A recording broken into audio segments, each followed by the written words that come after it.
누가복음 15장 1절부터 10절까지 교독하겠습니다.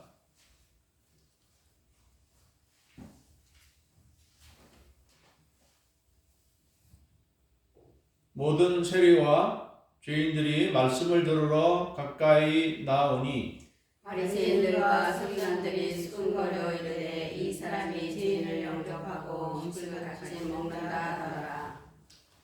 예수께서 그들에게 비유로 이르시되 너희 중에 어떤 사람이 양 100마리가 있는데 그 중에 하나를 잃으면 99마리를 들에 두고 그 잃은 것을 찾아내기까지 찾아다니지 아니하겠느냐.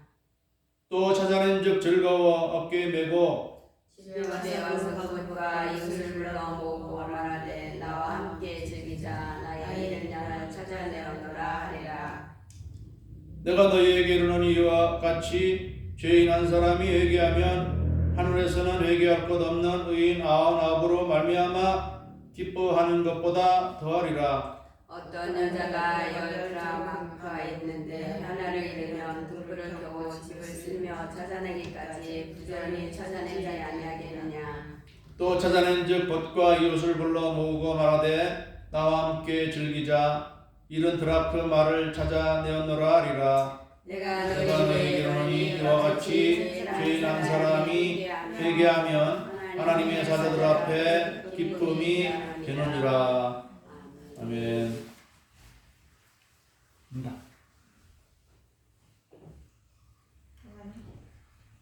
오늘 말씀을 가지고 잃은 양을 찾으시는 예수님이라는 제목으로 말씀드립니다.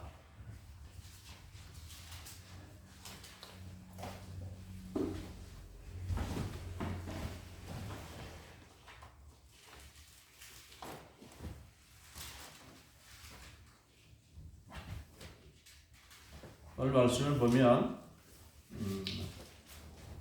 예수님이 어떤 자리에 있었는지 정확한 기록은 없으나 우리가 읽은 말씀에 의하면 예수님 앞에 모든 세리와 죄인들이 말씀을 들으러 가까이 나왔다 말씀합니다. 세리란 오늘날로 말하면 세무공무원인데 왜 세리가 죄인들로 여겨지는가 하면 이 세리들은 이 이스라엘 백성들에게 세금을 받아서 그 나라를 점령 통치하고 있는 로마에 세금을 바치는 사람들입니다. 우리 과거 일본이라는 나라에 의해서 지배를 받던 때가 있었죠. 만으로는 35년, 횟수로는 36년 동안 이 나라가 일본에 의해서 통치를 받을 때 우리나라라는 개념이 없죠. 우리나라는 일본에 의해서 이제 통치를 받기 때문에 이 나라를 다스리는 자도 일본 총독이고 그 총독 밑에 있는 사람들이 일본들이 있고 한국 사람들이 있는데 결국 일본의 공무원이 된 것이죠. 일본 사람의 공무원이 돼서 다 일본을 위해서 일하는 것이죠. 그렇기 때문에 우리는 그 일본 사람들 밑에서 경찰을 하는 사람들을 순사라고 그래요. 순사. 아주 우리의 눈에는 매국노죠. 일본 사람을 위해서 경찰 노릇을 하고 공무원 노릇하는 사람들을 우리는 매국노라, 일제의 앞잡이다 이렇게 해서 우리가 굉장히 미워했죠. 이 이스라엘 사람들이라고 해서 다를 바가 없죠. 이스라엘을 위해서 수고하는 사람들이 아니라 결국 로마를 위해서 수고하는 이 세리들을 이 이스라엘 사람들 입장에서 이들을 좋게 볼 수가 없고 이런 사람들이야말로 죄인들이죠. 그래서 모든 세리와 죄인들이라고 말씀했는데 그래서 죄인들이란 뭐 어떤 사람들을 말하는지 모르겠어요. 감옥에 갈 만한 사람들을 말하는 것이라기보다는 하나님을 잘 안 섬기는 사람들, 말하자면 이 회당에 열심히 나오는 사람들이 아니라 회당에 잘 안 나오는 사람들, 그런 사람들로 여겨져요. 그런 사람들이 예수님께는 아주 가까이 나왔다 이렇게 했습니다.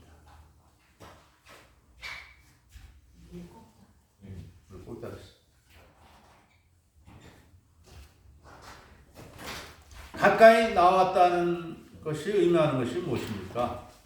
예수님을 친근히 하고 예수님께 배우기 위해서 가까이 나온 거죠. 멀리하는 경우는 어떻습니까? 예수님을 싫어하는 것이죠. 그런데 그때의 예수님이 뭐 거기에서 그들과 함께 음식을 먹었던 것 같아요. 근데 정확히 우리가 이 말씀을 보면은 어떤 뭐 집안에 있는지 밖에서 같이 음식을 먹는 건지 야외에서 음식을 같이 먹는 건지 모르겠어요. 근데 아무튼 이 세리와 죄인들이 예수님께 가까이 나왔고 예수님은 그들과 함께 뭔가 음식도 먹었던 것 같아요.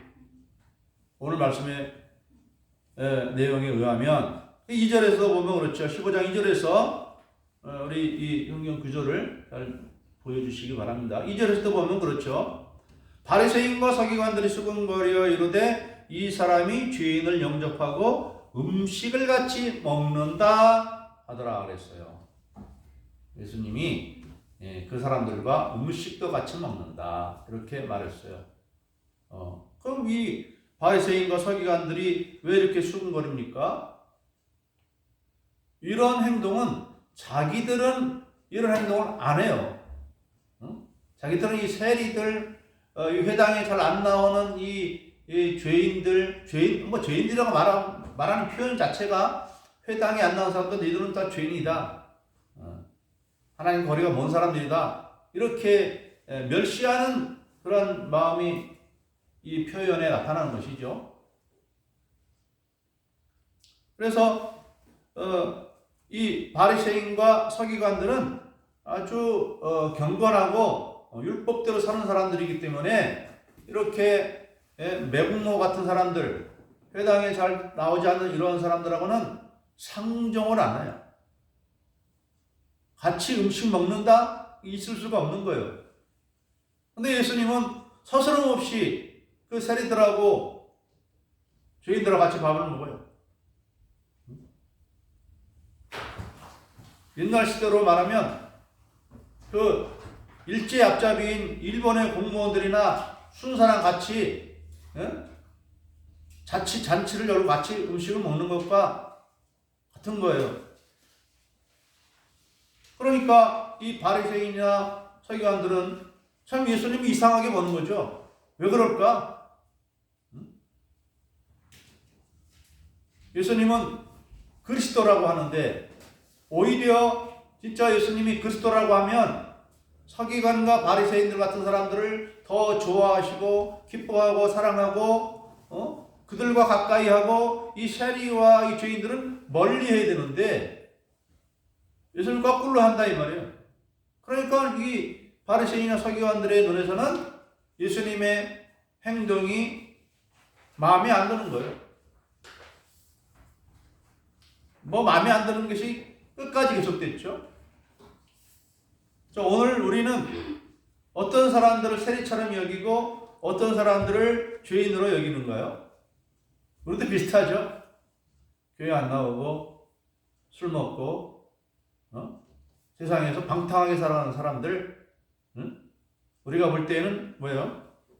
세리와 죄인들이죠. 자, 그런데 예수님은 이들을 가까이 하는 이유가 뭔가? 거기에 대해서 예수님이 세 가지 비유를 말씀했는데 제가 세 가지 비유를 다 말씀을 드리자면 시간이 짧은 관계로 오늘 두 가지만 다루려고 하는 것입니다. 사실 세 가지가 다 이렇게 연결되어 있어서 그 뜻이 이 세 가지로 이어집니다. 첫 번째 비유로 예수님이 말씀하십니다. 우리가 먼저 비유를 말씀하기 전에 여러분이 먼저 알아야 될 것은 예수님이 많은 비유를 들 때에는 그 비유의 목적을 잘 살펴봐야 돼. 그래야 비유를 이해할 수 있습니다. 안 그러고 변두리만 가지고 이렇게 트집을 잡으면 이 비유라고 하는 것은 어떤 비유의 목적을 설명하기 위해서 한 것이기 때문에 다른 말로 말하면 이제 문제가 되는데, 예를 들면 그렇습니다. 오늘 말씀이 예수님이 비유로 너희 중에 어떤 사람이 양 100마리가 있는데, 그런데 이를 비유에 이제 100마리가 있다고 가정하자 이 말이죠. 100마리가 있는데 그 중에 한 마리를 잃어버렸다. 한 마리가 어디로 어떻게 샜는지, 100마리였는데 살펴보니까 9마리밖에 없어요. 그러면 이 목자가 가만히 있겠느냐 하는 것이죠.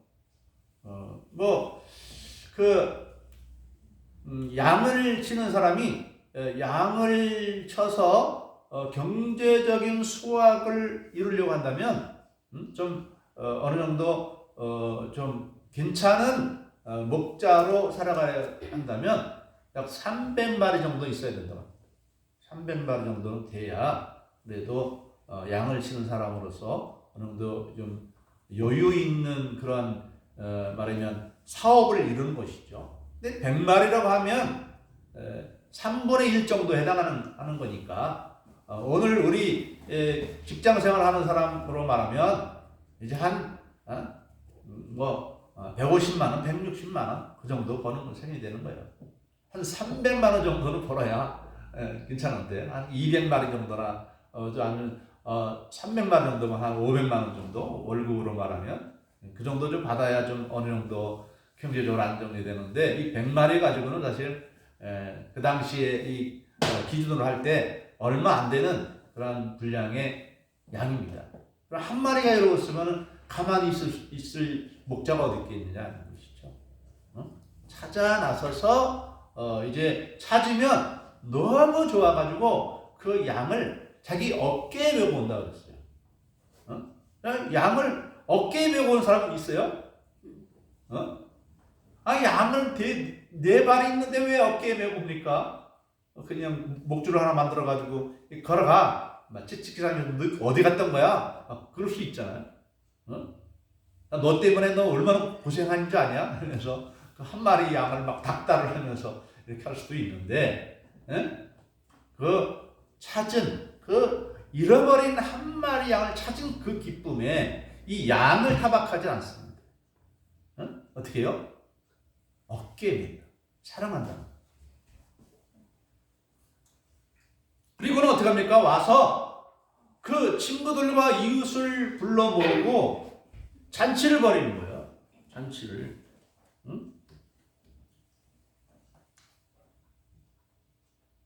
사실 양 한 마리 값이 얼마나 가는지 모르겠지만 그 잔치, 자기의 친구들과 이웃들을 불러모아서 잔치를 하면 그 잔치 벌이는 값이 이 양 한 마리보다 더 넘을 것 같아요. 그러니까 예수님은 양을 여기서 비유할 때 이 양은 한 마리를 경제적으로 보는 것이 아니라는 말씀이에요. 이 100마리 전부를 사랑하는 자기 가족처럼 여긴다는 거예요. 그러니까 한 마리 찾아왔는데, 겨우 한 마리 찾아왔는데, 그 한 마리 찾은 것 때문에 동네 사람들 불러놓고 잔치할 이유가 없잖아요. 경제적으로 따지면.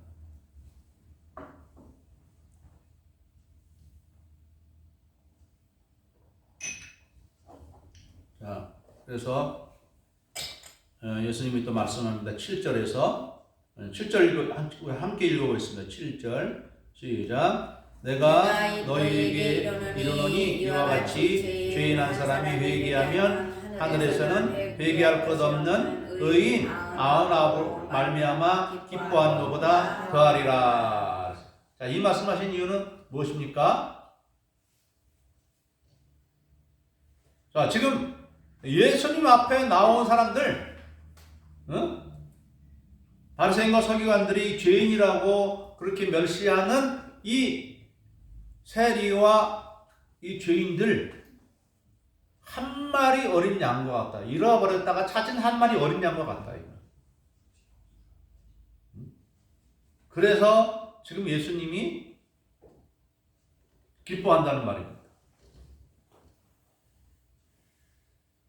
이 세리와 바리새인들은 어떤 눈으로 본 거예요?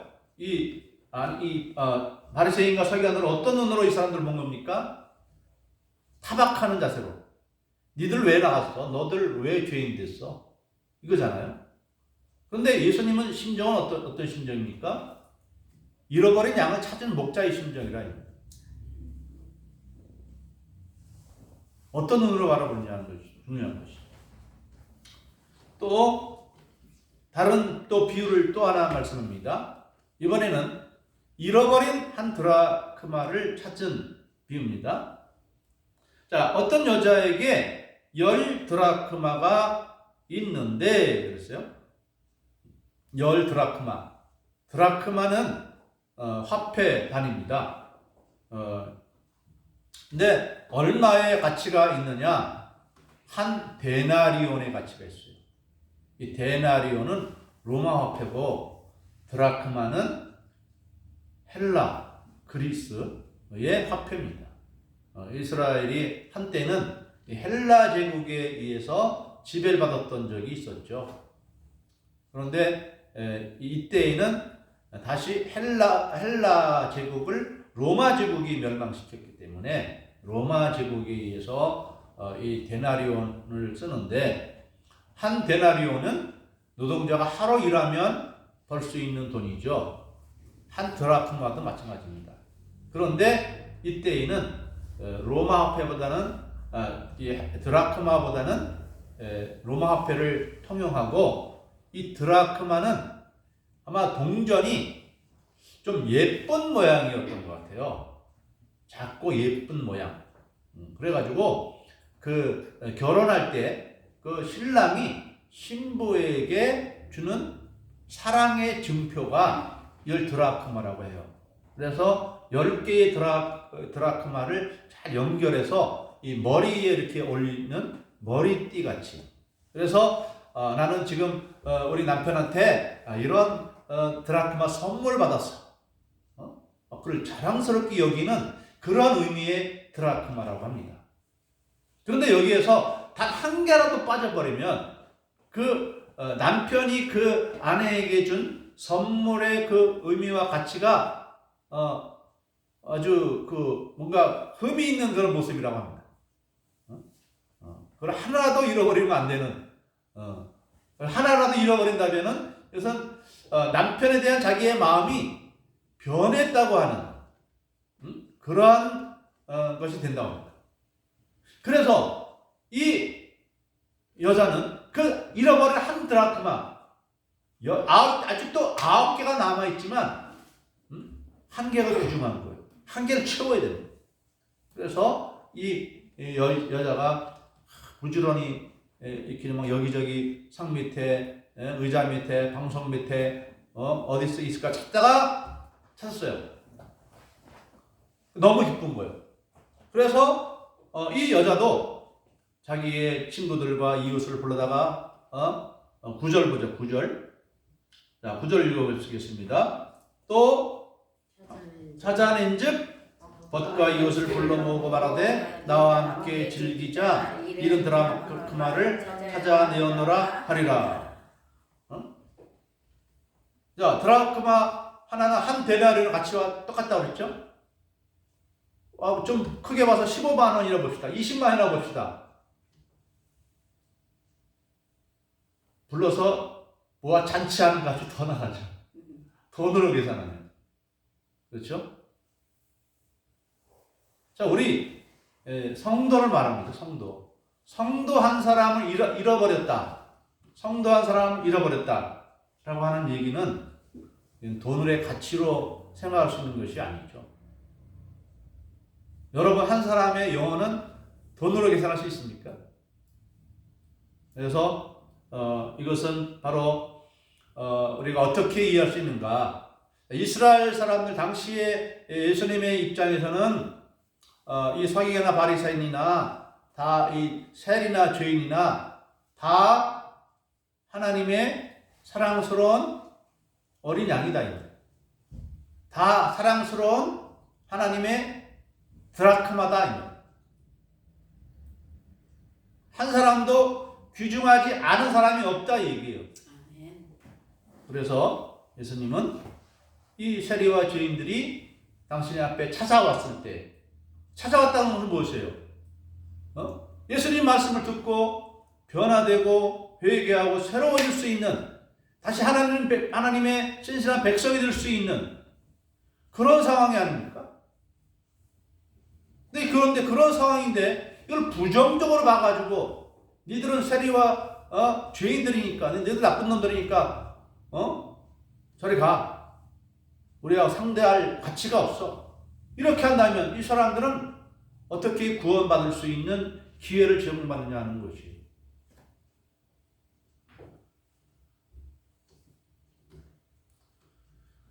이것을 오늘 우리가 우리의 삶에 적용을 시킨다면 어떤 것이 되겠습니까?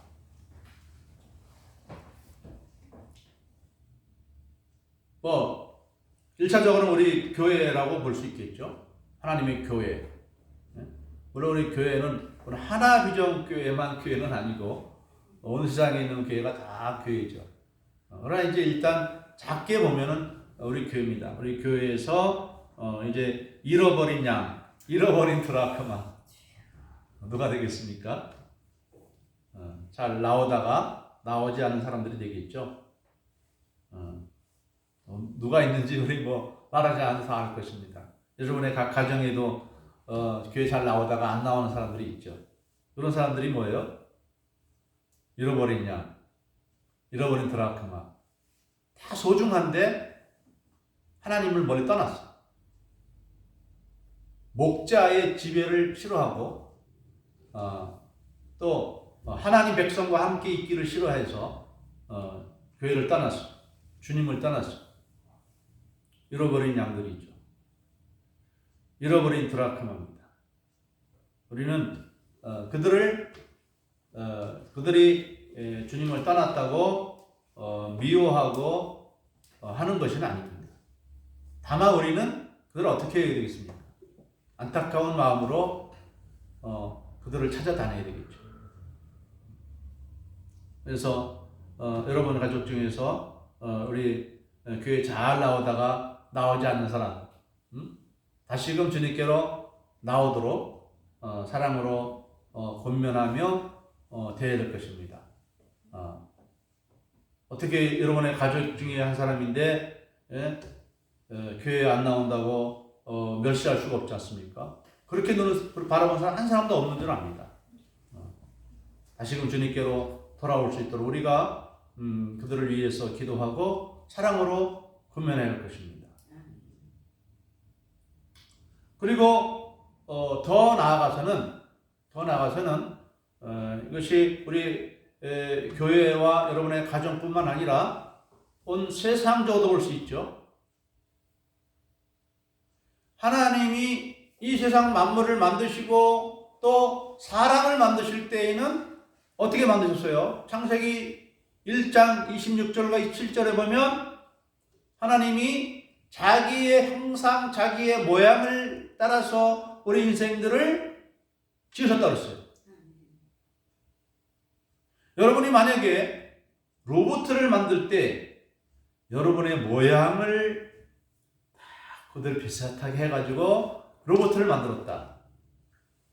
그냥 로봇가 아니죠. 나랑 닮은 로봇이기 때문에 그 로봇은 특별한 의미가 있는 거예요. 내가 만약에 나 닮은 로봇을 하나 딱 만들어놨는데 누군가 그 로봇을 때리거나 욕하거나 저주하면은 나를 저주하는 것 같아요. 그렇지 않겠어요? 자, 우리 부모님이 자녀를 낳을 때 그 자녀가 누구 닮았어요? 엄마 아빠 닮았잖아요. 그거 신기하잖아요. 뭐 안 좀 덜 닮은 사람도 있겠지만 아무튼 어딘가 닮았어요. 이상한 사람이 자기 아들을 낳고 닮은 데가 하나도 없어서 어디 닮았는가 살펴보니까 발가락이 닮았구나. 발가락이 모양이 이상하게 생겼는데 그 자식도 아들도 그렇게 닮았더라. 딴 데 닮은 게 없는 것 같은데 발가락이 닮았더라. 그런 글을 쓴 적이 있어요. 하나님이 우리를 당신의 형상으로 만들었기 때문에 이 세상 어떤 사람도 쓸모없는 사람이 없다 이 말이에요. 너희들은 처음부터 예수님 안 믿었고 이렇게 방탕한 생활했으니까 너희는 죽어도 싸. 그렇게 우리가 생각해야 될 대상이 있겠느냐 하는 것이에요. 너는 장애인으로 태어났으니까 너는 인간의 가치가 좀 덜해. 너는 하나의 형상 안 닮았으니까 너는 예수 안 믿어도 돼. 그냥 그렇게 살다가 죽어. 그렇게 하겠느냐 있는 것이. 그래서 우리가 선교사가 그래서 이슬람교 지역에 가서도 선교하는 것이고, 이슬람 사람들이 우리 기독교인 좋아합니까?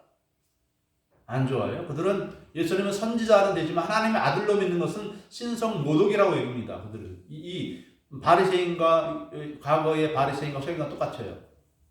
그래서 예수님을 하나님 아들로 믿는 것은 신성 모독이라 여겨서 우리 예수 믿는 사람들을 아주 미워하고 싫어합니다.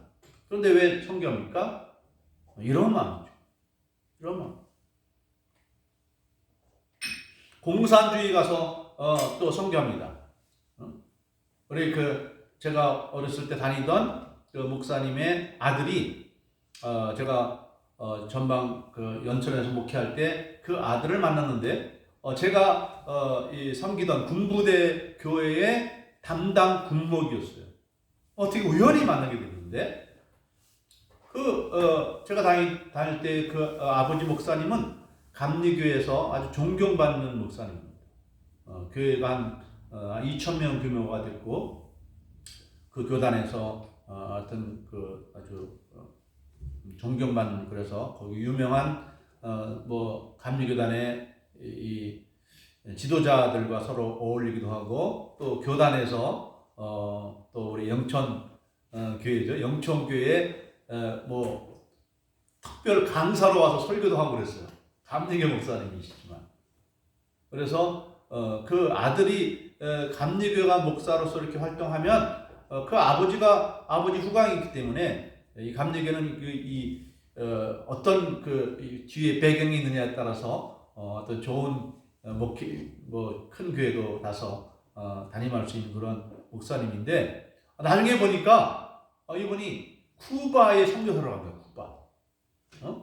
국내 목회를 하면은 그 아버지의 후광을 힘입어서 어느 정도 좀 큰 교회도 목회할 수 있는 그런 분인데 그 쿠바라는 공산국가에 가서 선교사로 활동하고 있는 거예요. 자기의 어떤 개인적인 어떤 영달을 구하는 게 아니라 그런 모습을 볼 때 참 새롭게 보는데 그래서 지금 저는 그분을 위해서 기도하고 있습니다. 우리 그 사모님과 아들 목사님 위해서 기도를 하고 있는데 공산주의에 가서도 선교하는 이유가 무엇이겠습니까? 바로 이런 것이죠. 공산주의 니들은 무신론자들이니까 니들은 멸망받아도 싸 그런 생각을 가지고 있다면 공산주의 국가 왜 선교사로 가겠습니까? 잘못해 발각이 되면은 처형도 당할 수가 있는데. 그러니까 이제 목사지만 목사의 신분을 숨기고 이제 일반인처럼 이렇게 나가서 선교하는 거예요.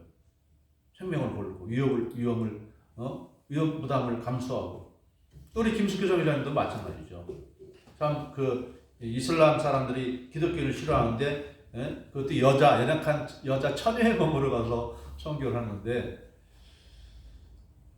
어쩌면은 이 연약한 여자이기 때문에 또 그 사람들이 좀 관대히 볼 수 있는 그런 것 때문에 아마 더 오래 선교하는지 모르겠어요. 아무튼 그 나라에서 또 선교하는 우리 동기 선교사님이 타모님 계셨는데 그분은 아주 거기에 실망하고 막 튀르키예 선교 감당하지 못해서 포기하고 다른 나라 가서 선교사님도 계세요. 그런데 우리 여자 선교사님이 이렇게 해서 홀로 이렇게 선교하는데 아주 귀하고 아름다운 것입니다. 오늘 우리 이 말씀을 통해서 우리가 무엇을 알아야 되냐면 하나님이, 예수님이 우리들을 어떻게 생각하느냐 하는 것이, 우리들을 아주 존귀한 자로 생각하는 거예요. 당신의 생명처럼 여기는 거예요. 가족처럼 여기는 거예요. 그래서 이 다음에 세 번째 비유에서는 이제 아버지와 두 아들의 비유로 말씀하잖아요.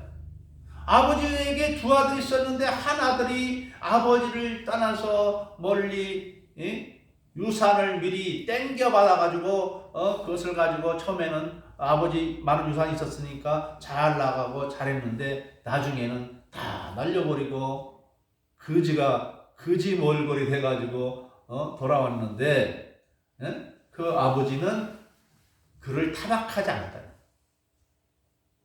타박하지 않고 내 아들을 잃어버린 줄 알았는데 찾았구나, 네가 돌아왔구나, 기뻐 받아주는데 형은 뭔가, 형은 제3자의 눈으로 바라보는 아버지의 마음으로 이렇게 돌아왔다고 생각하지 아니하고 저런 나쁜 놈, 아버지 유산을 받아가지고 딱 허락막탕하게 이 탕진한 저런 녀석에게 반갑다고 반겨주고 잔치를 벌려주는 게 이게 마음에 안 든다 이 말이에요. 역시 이 큰 아들은 이 서기관과 바리새인과 같은 사람으로서 이 방탕하게 믿음을 잃어버리고 살던 세리와의 죄인들을 아주 못마땅한 눈으로 바라보듯이 바라보는 거예요.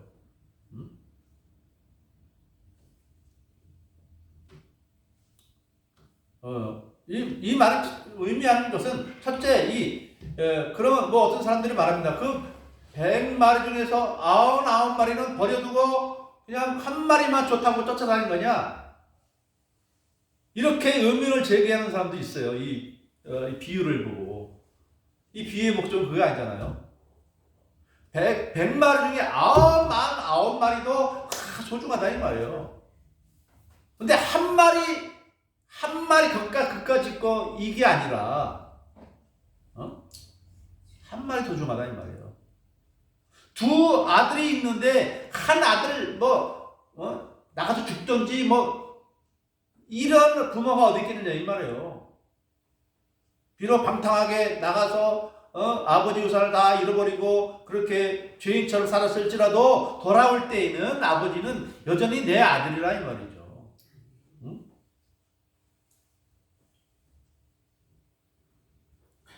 이 큰아들이 소용이 없다는 거 아니잖아요. 큰아들은 아버지가 사랑하지 않는다는 건 아니잖아요. 사랑해요. 그러니까 잃어버렸다 돌아온 아들이기 때문에 그 아들도 소중하다 이 말이에요.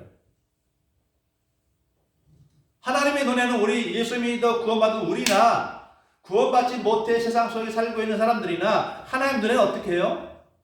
다 사랑스러운 존재예요. 공산주의에 있다고 무신론으로 있다고 또 무당이 됐다고 또 이슬람교에 들어갔다고 하나님이 그들은 외면하고 사랑하지 않는 것이 아니라 이 말이에요. 다 사랑한다 이 말이에요. 그래서 하나님은 어떤 마음이 있어요? 이들이 돌아오기를 기다린다 이 말이에요. 그런데 니들은 나쁜 길로 걸어갔으니까 왜 우상 숭배하느냐? 왜 다른 길로 갔느냐? 우리가 그들을 타박하고 그들을 매몰차게 여기는 것이 아니라 기뻐해야 된다 이 말이에요. 우리도 이 잃어버린 양을 찾듯이 잃어버린 하나의 드라크마를 찾듯이 믿지 않는 세상 사람들을 주님께 돌아오도록 하는데 우리가 마음을 써야 된다 이 말이에요. 무관심해서는 안 된다는 말이죠.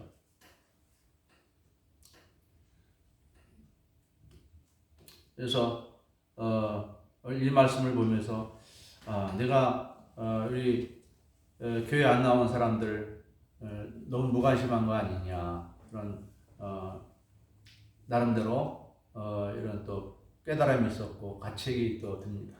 우리 잘 나오지 않는 우리 성도들에 대해서 내가 너무나 무관심하지 않았는가, 다시 찾아봐야 되지 않겠는가 이런 생각을 가지고 또 믿지 않는 세상 사람들에 대한 이 전도의 일에도 내가 너무나도 게을렀던 것이 아닌가라는 그러한 자책도 해봅니다. 우리가 이 말씀을 읽으면서 먼저는 우리가 여기 있는 우리 자신이 다 귀합니다.